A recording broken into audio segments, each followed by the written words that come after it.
Наскоро чух за реален случай, който ме накара дълбоко да се замисля. Три деца, израснали в един и същи дом. Дом, в който бащата бил алкохолик. Дом, в който майката била биполярна и емоционално нестабилна. Дом, изпълнен с крясъци, напрежение, несигурност и постоянен хаос. Тези деца заспивали в страх. Събуждали се в тревожност. Никога не знаели какво настроение ще има майката или дали бащата отново няма да се прибере пиян. И въпреки, че тримата израснали в една и съща среда, с едни и същи родители, животът им се развил по напълно различен начин.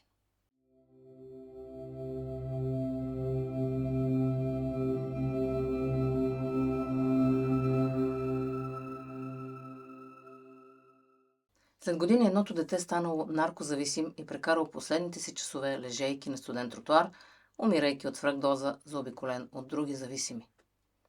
Другото дете се оженило, станало учител, създало спокойно семейство и изградило традиционен живот, възможно най-далеч от болезненото си минало. А третото дете преминало през няколко брака, но станало изключително успешен предприемач и изградило голяма компания с хиляди служители. И тук идва големия въпрос.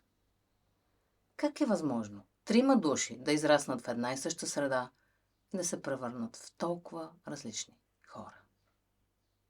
Ти как мислиш? Напиши ми в коментар. И ако детството определя всичко, защо животът им не завършва по един и същи начин? Може би причината не е само в това какво ти се е случило, а в това какъв смисъл си решил да му дадеш. Все още има хора, които вярват, че миналото е присъда.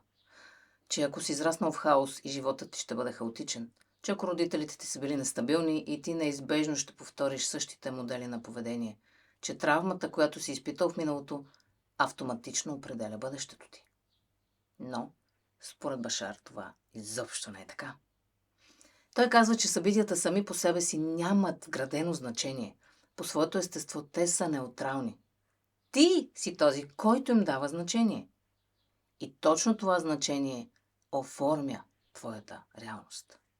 Двама души могат да преминат през една и съща ситуация, но един да я използва като оправдание да разруши живота си, а другият като причина да стане по-съзнателен, по-силен и по-състрадателен.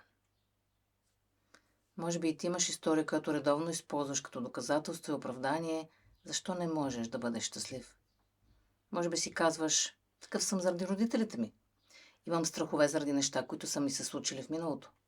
Нямам увереност, защото никой никога не ме е подкрепил. Не мога да се доверявам на хора, защото много пъти съм била предавана.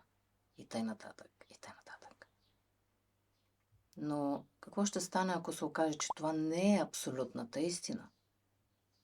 Ами ако това е просто история, която си повтарял толкова дълго, че си започнал да я приемаш като очевиден факт. Башар често обяснява, че твоят висш аз не гледа на живота по начина, по който го гледа твоят физически ум. Умът пита, защо това ми се случи? Но висшият аз иска да знае, как мога да използвам това за растеж? И тук се крие огромната разлика. Един човек може да използва болката като оправдание да разрушава и да наранява, а друг за трамплин към по-дълбоко осъзнаване и израстване. Същото събитие, различна интерпретация, различна вибрация и съвсем различна реалност. А сега помисли за хора, които са преживели огромни трудности. Някои стават озлобени и отмъстителни, а други стават изключително мъдри и смирени. Някои започват да нараняват околните, а други посвещават живота си да помагат на обществото. Каква е разликата според теб? Не е тяхното минало. А решението, какво означава това минало? Значението, което те избират да дадат тук и сега. Представи си две семена, засадени в неплодотворна почва. Едното изгнива. Другото пробива земята и израства към светлината. Почвата е една и съща, но вътрешният отговор е различен. И според Башар, именно този вътрешен отговор определя вибрационната честота, на която живееш. Това не означава, че болката ти не е реална. Не означава, че травмите ти трябва да бъдат игнорирани. Означава, че ти не си длъжен да останеш човекът, който е бил формиран от тях. Ти имаш способността да избереш нова дефиниция за себе си. Да, не винаги това става за една нощ, не винаги става като с магическа пръчка, но винаги става с осъзнато решение. С действие. Стъпка по стъпка. Много хора чакат животът им да се промени, за да се почувстват различно. Но Башар казва обратното. Първо промени състоянието си и след това реалността ще започне да отразява тази нова промяна. Ако ти постоянно се идентифицираш като жертва, ще продължиш да виждаш доказателства, че си жертва. Но, ако повишиш вибрацията си и интерпретираш нещата, които ти се случват по положителен начин, реалността постепенно започва да ти отвръща с нови, положителни преживявания и възможности. Затова най-важният въпрос не е какво ми се е случило, а кой избирам да бъда аз сега, въпреки това, което ми се е случило. И тук започва истинската свобода. Не когато миналото ти изчезне, не когато всички започнат да се отнасят добре с теб, не когато животът ти стане перфектен, а когато спреш да вярваш, че миналото има повече сила от съзнанието ти в настоящия момент. Трите деца от началото на историята не са доказателство, че животът е несправедлив. Те са доказателство, че ти имаш избор. И че дори хора, израснали в една и съща среда, могат да изберат много различни посоки в живота. Така че, ако днес носиш болка, страх или гняв от миналото, не се питай само защо ми се случи това, аз какво го заслужих, а потърси отговор на въпросите. Какво ми помогна да науча това преживяване?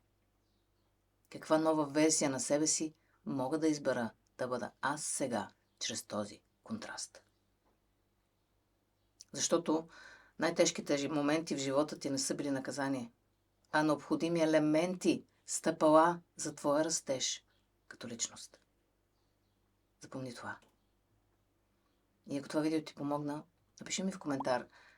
Обстоятелствата нямат значение, само моето състояние има значение. Напомням ти, ти не си заложник на миналото си, ти имаш свободна воля да решиш какво значение да му дадеш. Благодаря ти и до скоро.